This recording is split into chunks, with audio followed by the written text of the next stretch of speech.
जैसे कि कल वीडियो में हम बता रहे थे कि जब मेहताब ने मेरे कपड़े फाड़ दिए तो मेरे घर वालों का मेरा सब्र जवाब दे गया। पुलिस स्टेशन गए, थाने में गए, बहुत बेहोश हो रहे थे। 3-4 बार हम वहाँ गिर गिर गए, बेहोश हो गए, क्योंकि इतना मजमा इकट्ठा हो गया था। 200-400 लोग खाली बाहर खड़े थे। डैडी लोग ने भी अपना सोर्स लगा दिया था, सारे विधायक और ये वो, पता नहीं कहाँ कहाँ से वुमेन एम्पावरमेंट वाले, संस्था वाले सब आ गए थे। सब मुझसे पूछ रहे थे और हमको ये लग रहा था मेरे बच्चों का मेरा होगा क्या। तमाशा बन गई थी मेरी जिंदगी। हमने बताया, उसने सिलेंडर उठाया था, इतनी सी बात मुंह से निकली। जो संस्था वाले थे, अरे वो सिलेंडर से जलाने जा रहा था, ठीक ठीक, बहुत जुल्म हो रहा था। वो पूरा इशू मीडिया और हम ये सब नहीं चाहते थे। मेहताब जब आया, उससे बुलाया गया, पूछा पुलिस इंस्पेक्टर ने, तुम कल नंगे क्यों हो गए थे? बोला बीपी हाई हो गया था। बोले तुमने सिलेंडर मारने के लिए उठाया? तो बोला नहीं, कौन बोल रहा है?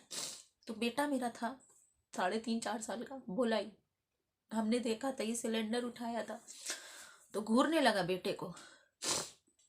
उसके बाद फिर बहुत सारी चीज़ें उसने एक्सेप्ट की। कुर्ता मेरा जो फाड़ा था, पूरी जंपर, वो थाने में दिखाई गई कि वो फाड़ दिया, क्योंकि ये रात में मेरे साथ सोई नहीं थी।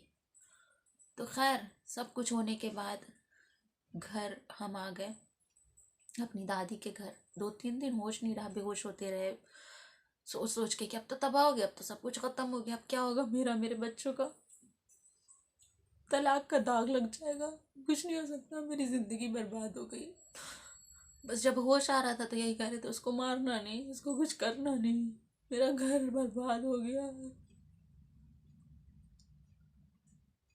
तमाशा बनते थे हम, रोज कोई ना कोई आता था कहानी पूछने, आज क्या हुआ, क्या हुआ बेटी का? फिर से बैठ गई।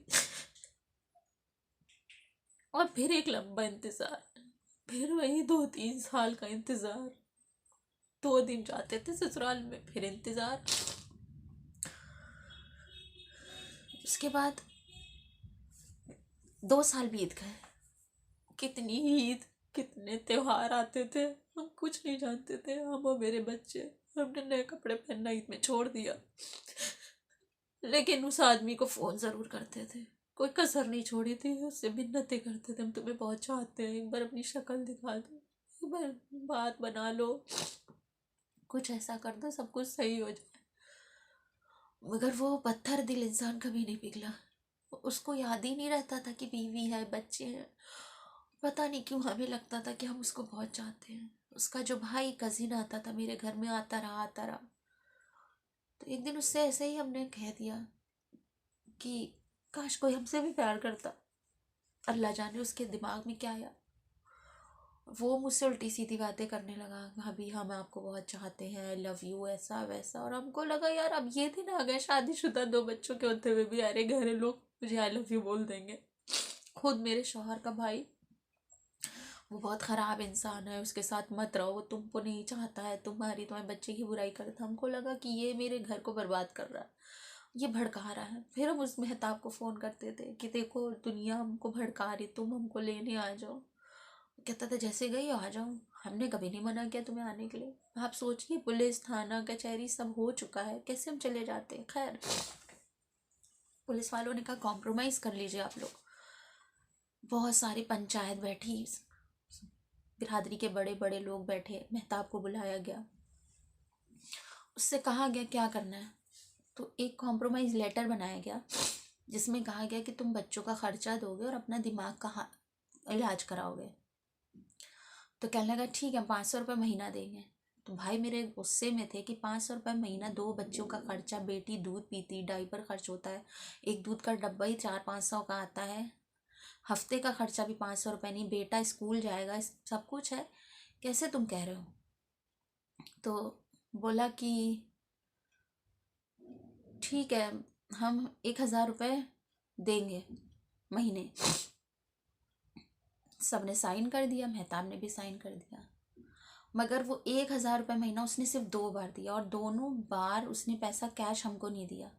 अल्लाह जाने उसका कितना दिमाग था, उसने दोनों बार वो मनी ऑर्डर से बचाया। हाँ, उस 2,000 के हम गुनहगार हैं। 10 साल की शादी में मेहताब ने मुझे 1,000 रुपये महीना 2 महीने तक दिया। और फिर वही हुआ, मेरा दिमाग ख़राब हुआ। तीसरे महीने हम जाके अपने बच्चे लेके उसके घर चले गए कि हम रहेंगे यहीं, मेरे बच्चे का एडमिशन करा दो, मेरे बच्चों को पढ़ना लिखना है। सोचिए, सब कुछ हो चुका था और उसके बावजूद घर बचाने के लिए, रिश्ता निभाने के लिए हम उसकी मिन्नतें कर रहे थे। और उसने जैसे ही देखा हम आ गए, जो मनी ऑर्डर के लिए तीसरे महीने का पैसा लगाया था, फ़ौरन जाके उसने 1 मिनट में कैंसिल करके आया। और हमसे झूठ बोलता रहा, पैसे देखो तुम्हारे घर आ गए होंगे, पैसे देखो तुम्हारे घर आ गए। हम रोज़ घर में पूछते थे कोई मनी ऑर्डर आया क्या। बाद में पता चला कि उसने कैंसिल कर दिया था। उसकी चालाकियाँ, उसका दिमाग हम कभी नहीं पढ़ पाए। कहानी यहाँ नहीं ख़त्म हुई थी, इसके आगे अभी बहुत कुछ मेरी किस्मत में बाकी था, जो कोई नहीं सोच सकता था। खुद हम भी नहीं जानते थे कि अभी इससे बड़े बड़े और क्या क्या दुख हमें झेलने बाकी थे।